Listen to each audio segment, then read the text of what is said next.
Ms. Bob Kahn. And we have Dr. Jim coming up to evaluate Bob. Excellent. Thank you very much. Thank you, sir.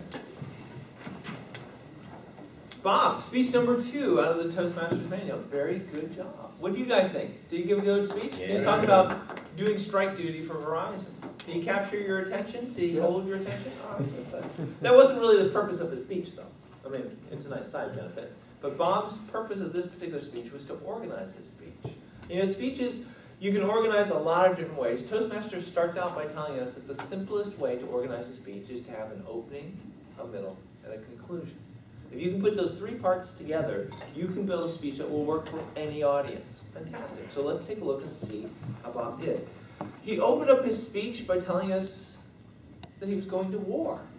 Well, that was sort of interesting. That caught our attention, right? And clearly it was the way he chose to open his speech. Now, he used the war theme a couple more times throughout, but really just towards the front half of his speech. He didn't really use it towards the bottom half, and he didn't really tell us who won the war, right? So the idea of using war when it comes to doing strike duty, I think is fantastic. I think we all get mental images, we all have an association with it, which I think actually probably ties nicely with, you know, some of the fears and nervousness that you probably had when you were doing this event. But you had to take that theme and you had to tie it in throughout. So if you were going to redo the speech, I would ask you that you hold on to that war theme and that you reference it as you go through, and definitely work it into the conclusion. Right? So you start with it, you end with it, and you use it in the middle. One fundamental thing that was missing from your speech today, Bob, which was a good speech, was a conclusion. So you got to the part where you said that you talked about your evening walk to the hotel, you talked about 2 weeks of the strike, you talked about not using your training, and then you were done. And that's just where you left us hanging. What I think you needed to do was bring yourself home. So you'd been away for 2 weeks. You'd been doing this somewhat dangerous strike duty. You came back home. Your family hopefully greeted you. If they didn't, there's a whole other speech.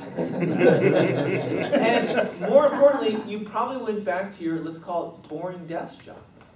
And let's say there's a little sense, a little something in you that sort of miss the strike duty, the excitement, the riding around in a truck in New York City, the whatever.